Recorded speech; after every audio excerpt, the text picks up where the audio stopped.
show you how to make some really yummy caramel corn. I was in the mood for some caramel corn the other day, so I pulled out this recipe book that I've had since I got married, which was 35 years ago, so it's been around for a while.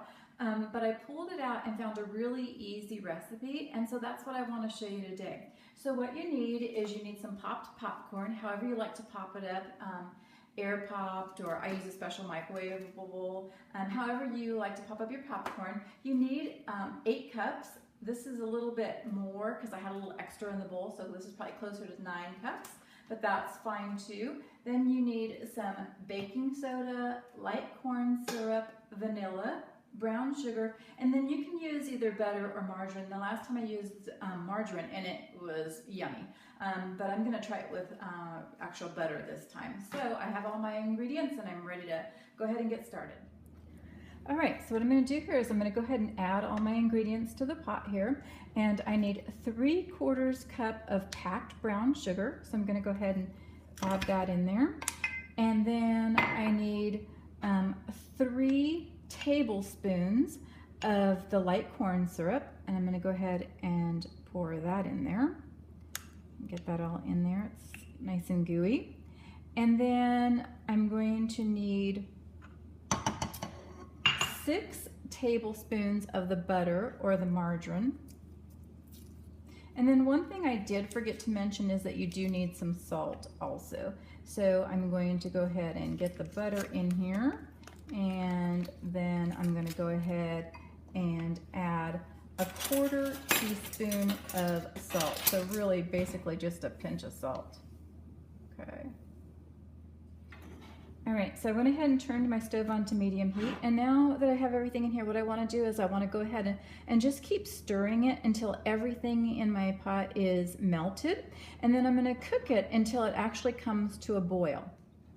All right, so I'm still stirring. It does take a while for it all to melt, but just keep stirring it. I mean, just the waiting is the hardest part of this whole recipe, so just keep stirring. And one thing that you want to do while you're getting your mixture ready here is you do want to go ahead and set your oven to preheat and set it for 300, and then just keep waiting for it all to melt.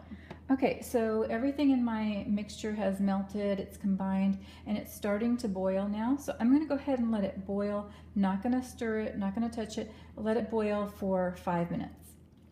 Okay, so my mixture has been boiling for 5 minutes. I'm going to go ahead and take it off the heat now, and I'm going to add 1/4 teaspoon of the baking soda, and I'm also going to add 1/4 teaspoon of the vanilla. Okay. Oops, or a little more. And then just go ahead and mix it all up.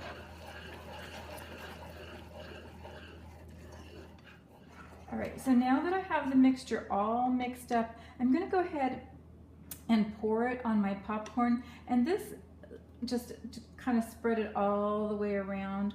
And then you want to make sure you're using popcorn that you've removed all the kernels out of. So then pour a little bit in, and then just go ahead and mix it up in there.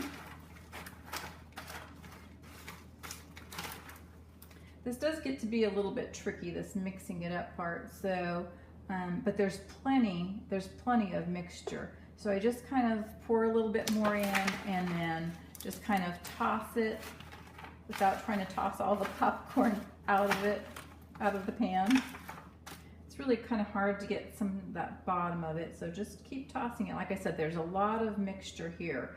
And then when you actually put it in the oven, it kind of melts even a little bit more, and you're able to toss it again at the end. So I'm just going to go ahead and use the rest of that up, and then just finish mixing it all in there, getting the bottom as well as I can.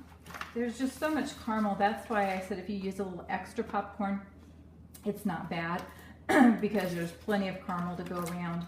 All right, so I pretty much have it mixed up the best that I can. I'm gonna go ahead and stick it in the oven now. I've already got my oven set for 300. I'm gonna go ahead and pop it in there. I'm actually gonna go ahead and set my timer for 20 minutes because I wanna cook it a little bit longer, but 15 is usually pretty well too. So I'm gonna go ahead and throw it in the oven.